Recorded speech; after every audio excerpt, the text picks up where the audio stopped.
कल हमने देखा एक वीडियो आई मस्जिद अल हराम की, एक शख्स वहां पर जुमे के वक्त में मौजूद था और वो जुमे के वक्त में जब खुतबा इरशाद फरमाया जा रहा था, शेख हरम जो है वहां पर खुतबा इरशाद फरमा रहे थे, तो वो शख्स उठा सफ़ों को चीरते हुए मिंबर की तरफ बढ़ रहा था और इमाम साहब पर हमला आवर होना चाह रहा था। तो वहां पर मौजूद सिक्योरिटी पर मामूर लोगों ने उसे पकड़ा जकड़ा और वहां से ले गए। अब ये हमले क्यों हो रहे हैं, इसकी वजूहात क्या है? कुछ वक्त पहले भी मस्जिद अल हराम में मताफ की जगह पर पीछे एक शख्स दाइश के नारे लगा रहा था और उसे भी पकड़ा गया और बाद में पता चला कि उसका ताल्लुक दाइश से था। तो अब ये हमले क्यों हो रहे हैं? आइम्मा हरमैन एक अरसे से दहशतगर्दी के खिलाफ बात कर रहे हैं, दुनिया में बदअमनी जो हो रही है और इस्लाम का जो तारुफ दहशतगर्दी से जोड़ा जा रहा है, इस पर एक अरसे से आइम्मा हरमैन के खुतबात आ रहे हैं।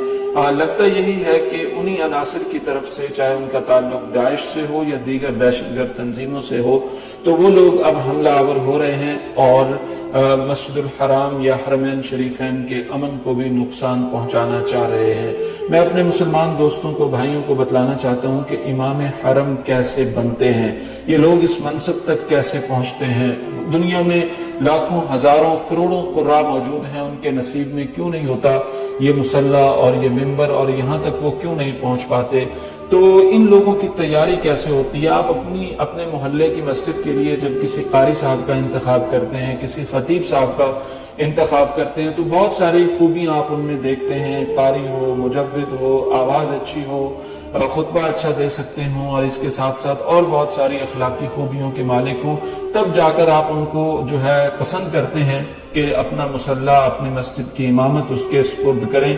तो ये तो वो जगह है जहां पर रसूल अकरम सल्लल्लाहु अलैहि वसल्लम ने नमाजें पढ़ाई हैं।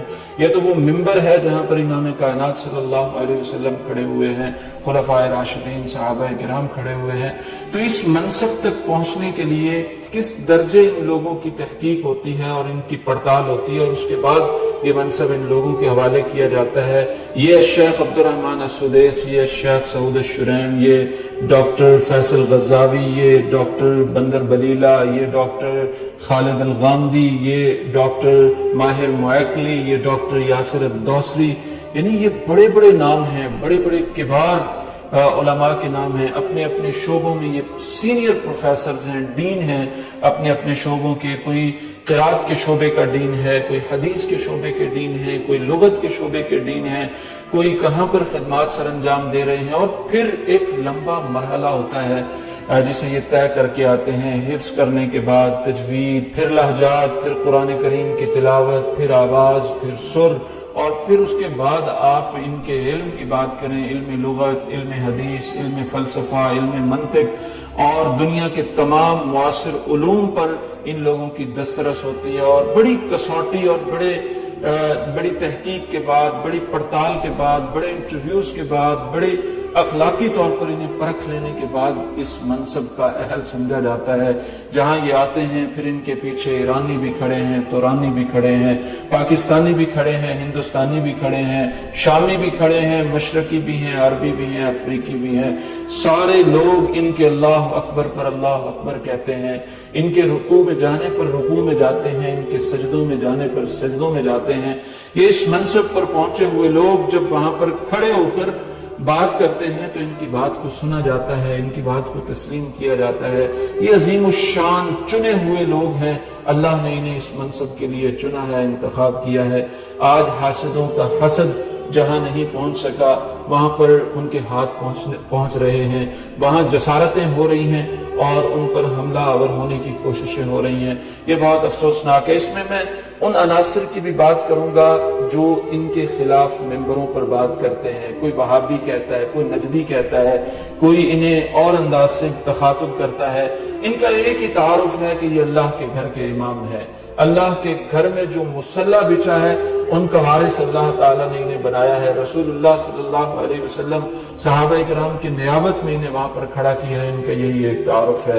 کوئی ان کا اور تعارف نہیں ہے، حنبلی، مالکی، شافعی، وہابی، غیر وہابی، نجدی، ان کا کوئی تعارف نہیں ہے۔ ان کا ایک تعارف ہے کہ یہ رسول اللہ صلی اللہ علیہ وسلم کے مصلی امامت پر موجود ہیں، اور اللہ نے ان کا انتخاب کیا ہے۔ کسی کا انتخاب نہیں ہو سکتا۔ بڑی دنیا میں لال رومال رکھ کے لوگ پھر رہے ہیں اور وہ مصلی امامت کی خواہش رکھتے ہیں۔ یہ اللہ کا انتخاب ہوتا ہے، جسے اللہ منتخب کر لیتا ہے اور جسے اللہ اس منصب تک پہنچا دیتا ہے۔ تو اللہ نے ان کا انتخاب کیا ہے، اللہ نے اس منصب تک انہیں پہنچایا ہے۔ آپ جب ان پر حملہ کرتے ہیں، ان پر بات کرتے ہیں، ان کے خلاف بولتے ہیں، ان کے خلاف تقریریں کرتے ہیں، ان کا تعارف، امیج دنیا کے سامنے غلط بیان کرنے کی کوشش کرتے ہیں، تو آپ اللہ کے انتخاب پر بات کر رہے ہوتے ہیں۔ اللہ کی مرضی کے علاوہ تو پتا بھی نہیں ہل سکتا۔ ہمارے ایک دوست نے اس پر بہت خوبصورت لکھا ہے، فیضان فیصل نے، اور مجھے ان کی تحریر بڑی اچھی لگی۔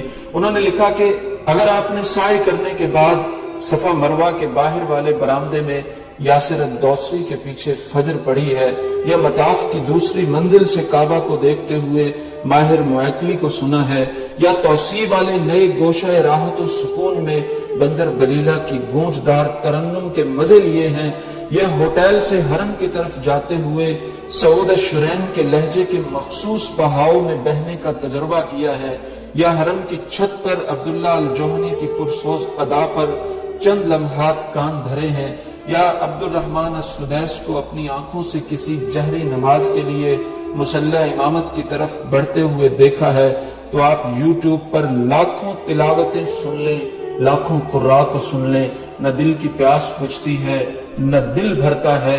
یعنی یہ وہ خوب ان لوگوں کی نسبت ایک خاص مقام کی طرف ہے۔ یعنی یہ صفا مروہ پر آپ موجود ہیں، صحن میں موجود ہیں، آپ مطاف کی کسی جگہ پر موجود ہیں، آپ چھت پر موجود ہیں، آپ زمزم پی رہے ہیں، آپ کہیں بھی ہیں، وہاں پر آپ کو ان لوگوں کی تلاوتیں، ان لوگوں کی نمازیں، ان لوگوں کی خطبات جمعہ، ان لوگوں کے دروس، ان کے چہرے، ان کی شان و شوکت ملے گی۔ یہ خاص نسبت ہے ان کی کعبۃ اللہ کی طرف، خاص نسبت ہے ان کی مسجد الحرام کی طرف۔ پھر بھی لوگ ان پر حملہ کرنے کی جسارت کرتے ہیں، اور ان پر ہاتھ اٹھانے کی اب باتیں ہو رہی ہیں، اور ان کی طرف بڑھنے کی باتیں کی جا رہی ہیں۔ یہ بہت افسوسناک ہے، اور اس طرح کے واقعات کرنے والوں کو مسلم امہ کے سب سے بڑے دشمن سمجھتے ہیں۔ جو کچھ مسجد اقصیٰ میں ہو رہا ہے، اور جو کچھ اب بعد میں حرم میں وہی کچھ دہرانے کی کوشش کی جا رہی ہے، یہ سب افسوسناک ہے۔ مسلم امہ کو اس پر غور کرنا چاہیے اور دیکھنا چاہیے کہ وہ ظالم ہاتھ، وہ سرکش ہاتھ، وہ جو ہے جبر و استبداد والے ہاتھ اب کہاں تک پہنچ گئے ہیں، اور انہیں روکنا کتنا ضروری ہے۔